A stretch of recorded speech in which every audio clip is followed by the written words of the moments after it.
The story itself was a fundamentally a simple. It's really a reworking of the Orpheus myth. A girl is piloting a spacecraft, just herself. It's an individual, and she's come out of nowhere. She's come out of the sky.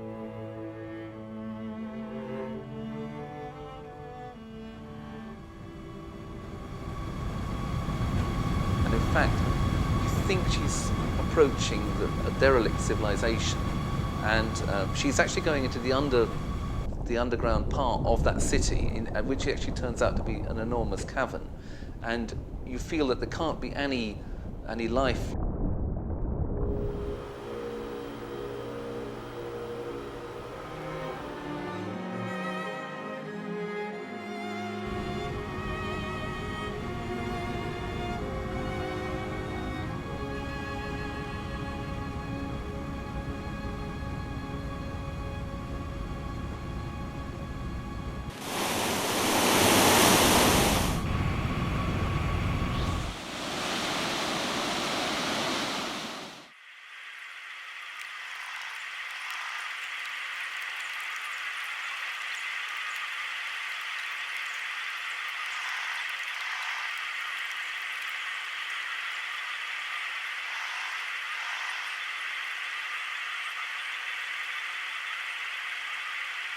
But in fact, it is actually fitted out with lights and everything, and she does make her way to a stairway, and then she works her way up and goes to a library. And this is all surprising, but there is actually a library there, and all with the dusty volumes, and she knows what she's looking for, and she actually finds one particular book, and within it, and she finds an individual.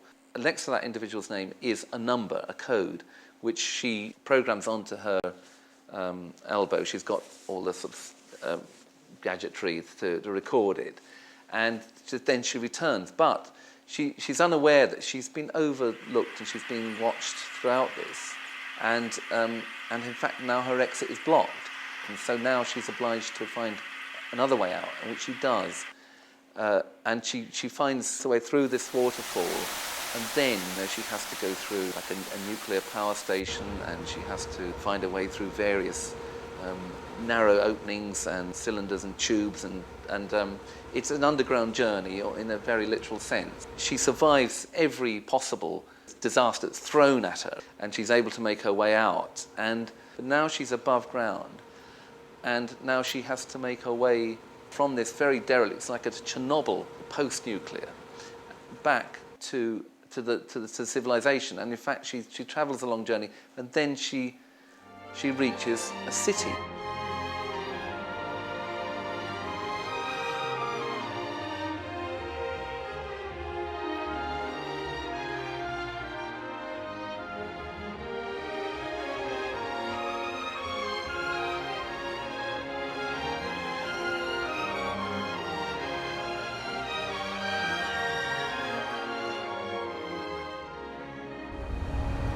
Futuristic city with oddly shaped buildings and with circular roads in the sky, and she's still searching for something.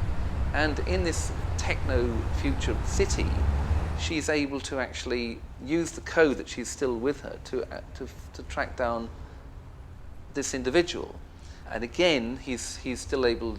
There is the person she's searching for is actually able to plot her progress, but unable to prevent it. And so the film ends with her confrontation.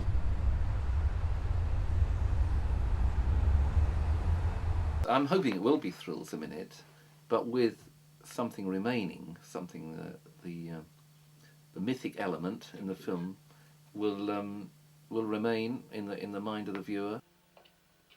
I suppose my god would be Jean Cocteau.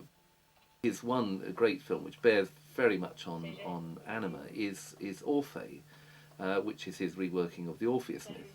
And what does interest me, it does relate to anima, in as much as he's actually complicated the Orpheus myth by introducing this figure of death, and played superbly by Maria Casares, and I actually like that theatrical quality.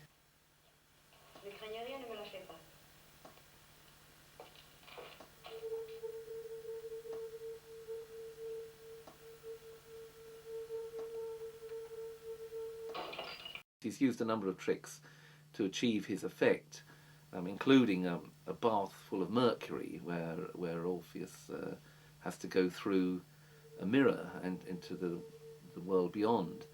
And I like that element of theatre very much, and the look of it is, it's not something that you find very often in films today. As soon as you see a digital film, you're kind of, there's no disbelief or belief to suspend, really. It's just, oh, anything will happen.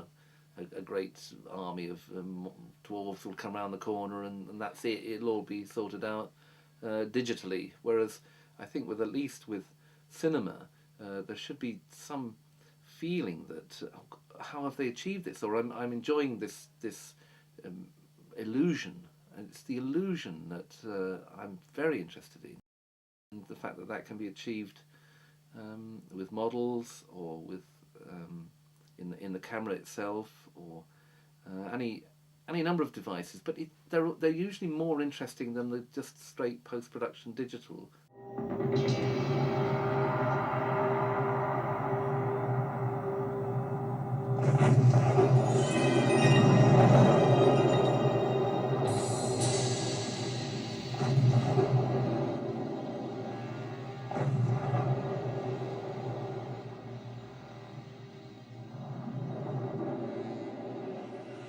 A film like Blade Runner, that's been a big influence on me.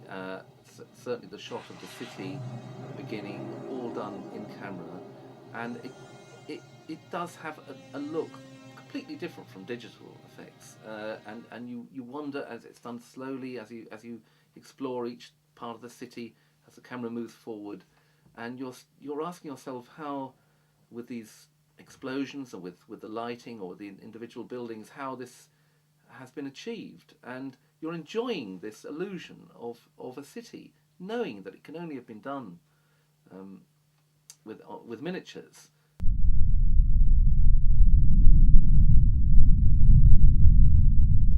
You can get away with this vision of a city made out of plastic or bottles or glass or whatever. You can actually do that.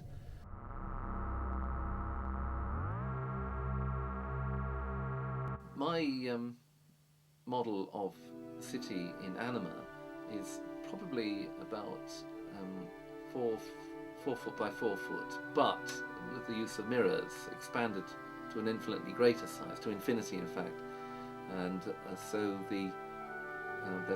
there's no edge to it.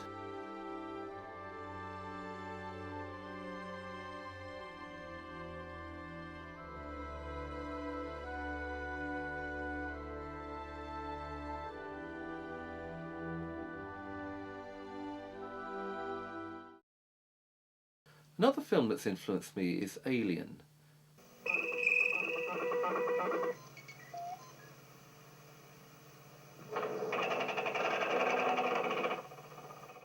It's the extraordinary story, the atmosphere, the look.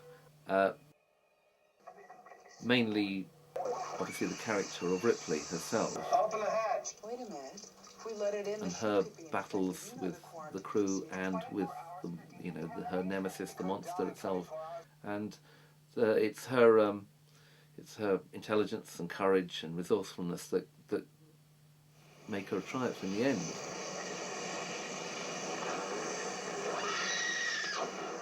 And that would be I suppose the nearest to the character I want for anima, although anima is far more mysterious. She's not engaging, she's not dialoguing with other people, she's really up against almost like the forces of nature very often. That's how I see anima. That's the nearest comparison I can give for the character of anima, or the look of anima, really. I'm working with colleagues who are also friends, and working somebody I've known for a long time at Trading Pictures, and we seem to have we seem to be on the same wavelength when we're discussing ideas and the look and the necessary edits and all those vital elements of a film. It's are all here. I've always had this link with Yorkshire because I went to art college in Hull and I lived in Sheffield for 2 years, and I've always loved Yorkshire countryside, and bizarrely it serves very well for some of the scenes, the early scenes in the cavern, and with the water and the streams and the rocks, and there isn't a better spot I can think of to work in. However well I achieve the look or the effects that I'm looking for, I'm still at a model stage, and so I really am making a pilot for the film that I really want to make in full size. I know for a fact that there are many colleges and universities with film studies courses, and there are I hear very good things about them, and I feel that with my more historical knowledge of film, if you like, and my feel for it, there are things that I could help them with, and I would enjoy very much working with them.